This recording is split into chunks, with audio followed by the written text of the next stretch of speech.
gerak-gerik politiknya juga saya pikir beliau ingin menjadi presiden, bagus. Kita berikan kesempatan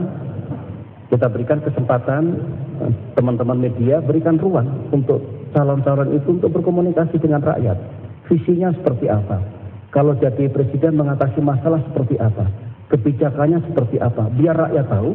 Kalau rakyat tahu, insya Allah nanti tentu di antara beliau-beliau ada yang diunggulkan sesuai dengan hasil survei dukungan rakyat nantinya, dan silahkan itu memilih dengan baik. Siapapun yang terpilih harus kita dukung kalau itu pilihan rakyat dan dijalankan secara fair dan demokratis. Jadi seperti itu, dan saya katakan pemerintah di sayap kiri kanan saya harus all out menjalankan tugas-tugas pemerintahan, sementara ruang demokrasi biarlah berjalan dengan konstruktif, dengan sehat, sampai nanti ada tokoh-tokoh baru yang berkompetisi. Kriterianya seperti apa kita serahkan pada rakyat.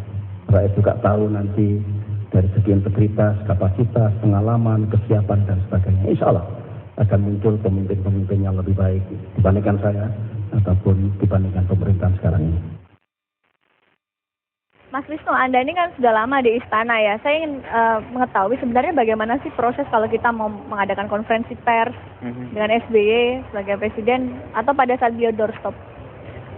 Selama saya 5 tahun di istana, 2005 sampai 2009 akhir, saya melihat proses jumpa pers itu memang semua sudah disiapkan, direncanakan, dalam arti kalau istana ingin menyampaikan kebijakan, pertanyaan itu biasanya dititipkan ke salah seorang wartawan yang dipercaya oleh juru bicara tentu saja, dan pertanyaan itu nanti akan dijawab oleh presiden sesuai dengan persiapan yang sudah dilakukan. Jadi nggak pertanyaan yang menyenangkan terjadi ya, ada setting-setting juga ya? Ya, bukan ada setting, memang disetting karena kita tidak ada baik dan buruk memang ya.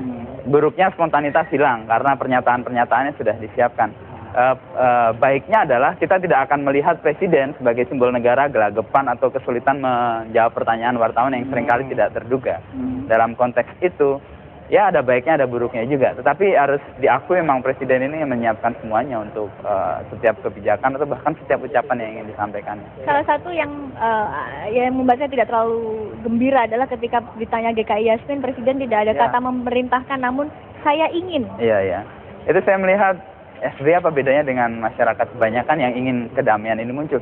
Bayangan saya kalau dia pemerintah, kepala negara, ya di kepala negara, dia harus saya perintahkan aparat negara untuk menyelesaikan masalah ini. Bukan saya ingin semua masalah ini selesai. Ini kan sebuah harapan, bukan sebuah ketegasan dari seorang leader. Oke. Jadi seorang pemimpin, bayangan saya harus memerintahkan, ini lakukan, ini jangan, ini kendalikan, ini jangan.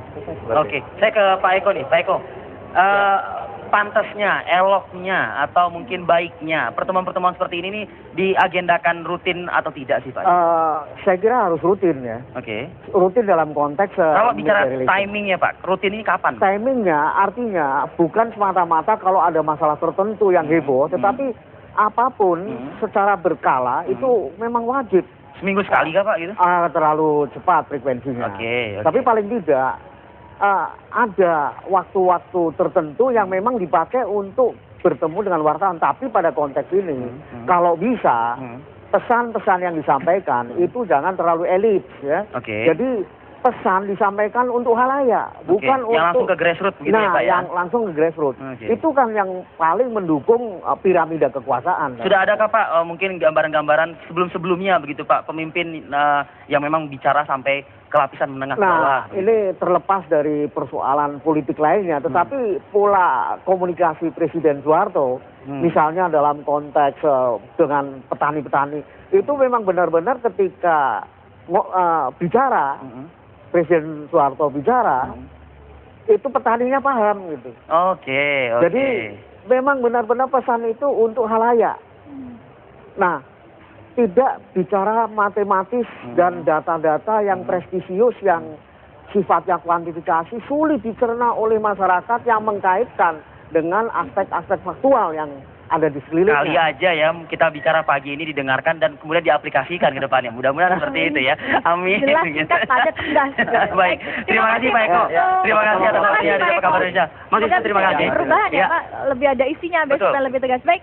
Kita selanjutnya segera bergerak kita menyapa tamu kita selanjutnya. Ini tamu yang sudah lengkap pagi ini nih. Lengkap semua.